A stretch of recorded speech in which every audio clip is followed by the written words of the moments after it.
Сәлем, менің атым Ақнұр, мен 2021 түлегімін.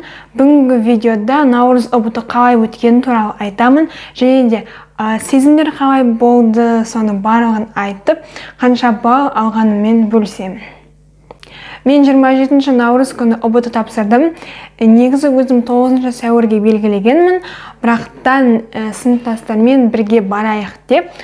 Солай бізде қаламызда тест тапсыратын жер жоқ, сондықтан да басқа қалаға бару керек болды. Сонымен жолды жеңілдету үшін барлығымыз бірге барғанбыз. 27 наурыз күні сағат 14:30-да басталады ұбыты. Біз 27 күні таңертең жолға шықтық. Біз тест тапсыратын жерге бардық.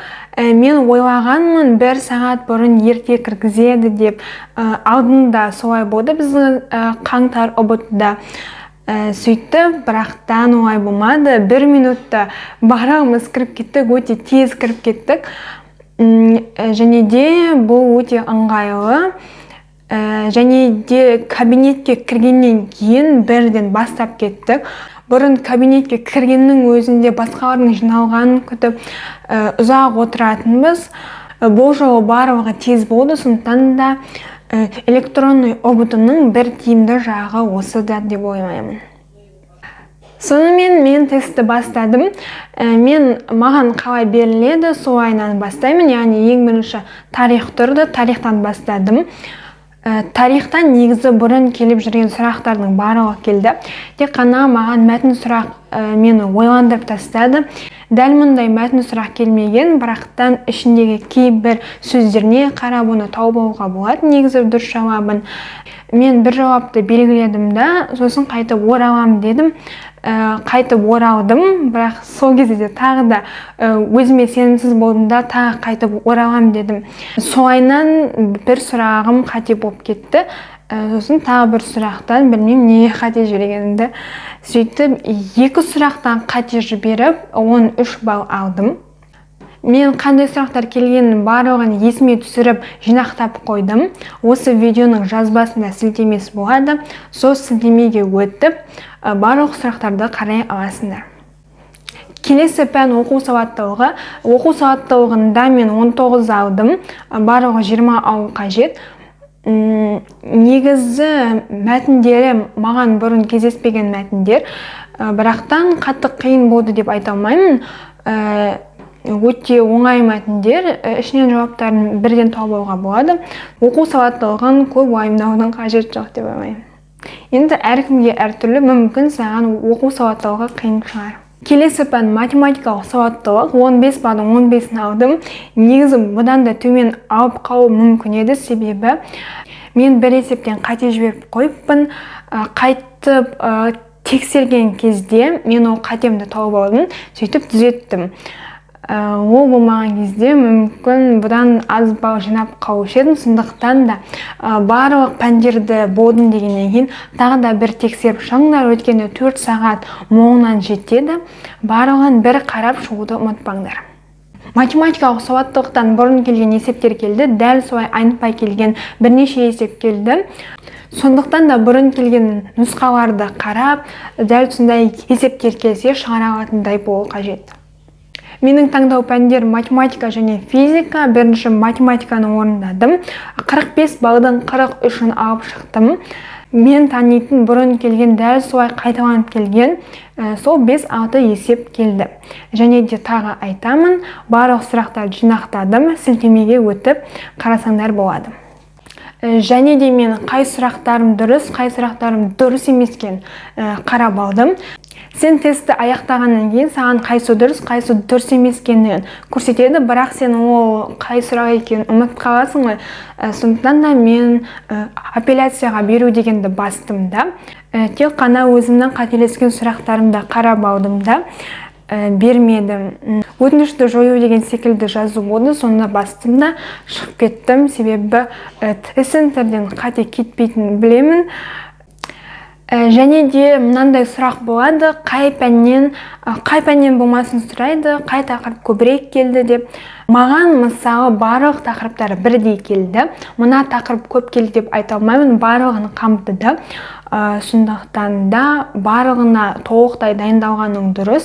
Басынан бастап тақырыптар бойынша дайындау, сол кезде жаймендеп балдарыңды көтересің. Одан кейін сол тақырып бойынша көп практика жасап, тест алуда естеп шыға, сол саған берер кеңесім. Және қай жолғы нұсқалармен дайындалған дұрыс деп сұрайды. Мысалы, маған 2018-дің сұрақтары келді. Көбінесе физикадан келді. Сол сұрақтарды таныдым, сөйтіп дұрыс жауап бере алдым. 2020-ның жазында келген нұсқалар, 2021-дің қаңтарында келген нұсқалар келді. Сондықтан да ешқандай шектеу болып қалмай, тек қана бір жолғы нұсқалармен дайындала бермей, ізденіп, басқа да жолғы нұсқаларды қарап, олардың есептерін шығарып көрген дұрыс. Енді тек қана есеп емес, әр пәнде әртүрлі. Дәл сондай сұрақ, дәл сондай есеп келмегенмен, соған ұқсас есептер, сұрақтар келуі мүмкін. Екінші таңдау пәнім физика. 45 баллдың 40-ын алдым. Және де маған көбінесе қиындық туғызғаны теория. Есептердің шығаруын шығардым, бірақтан теорияға келген кезде біраз қиналдым. Солай 5 баллымды жіберіп алдым. Және де физикадан да дәл бұрын келген есептер қайталанып келді. Жалпы алғанда 130 балл алдым. Енді сезімдер қалай болғанын айтайын. Қандай сезімде болдым, қорықтым ба деген секілді.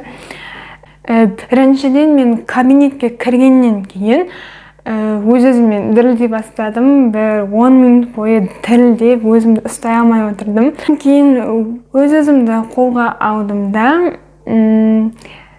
жай ғана пробныйдағыдай барлық есептерді шығарып, барлығына дұрыс жауап беруге тырыстым.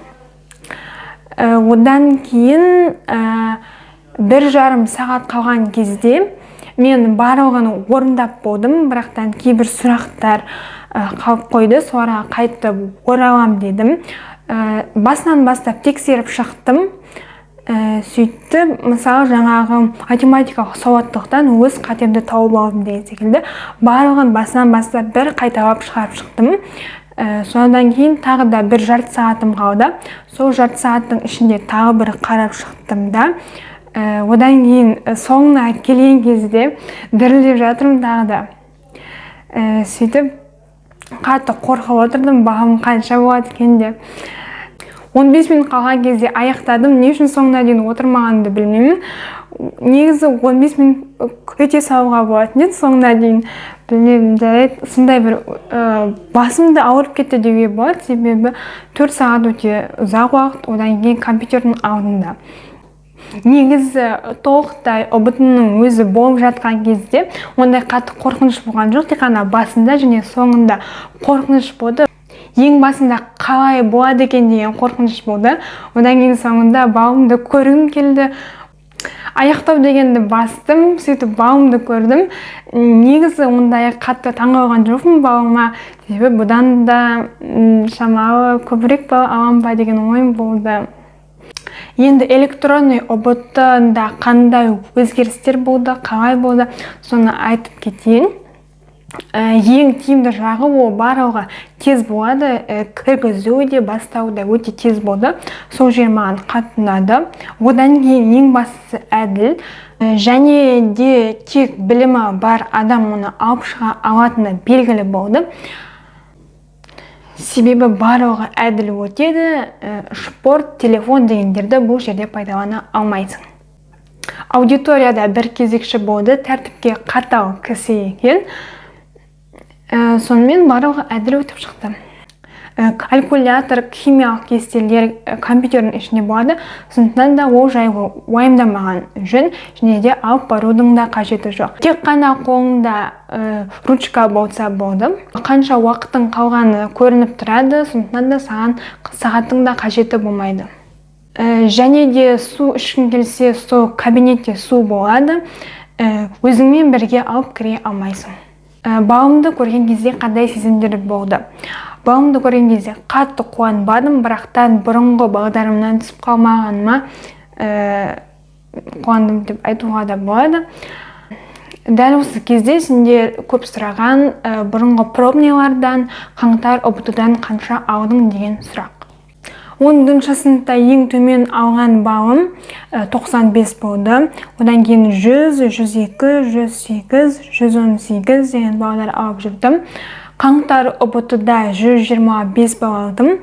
Қаңтар ұбт-дан кейін 119, 122, 125, одан кейін бірнеше рет 130 алған болатынмын.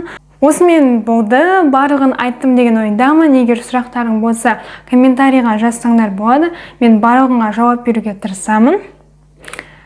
Және де мені қолдап, каналға жазуды ұмытпа. Және де осы видеоны достарымен бөлісуіңді сұраймын. Келесі видеоларда кездескенше сау бол.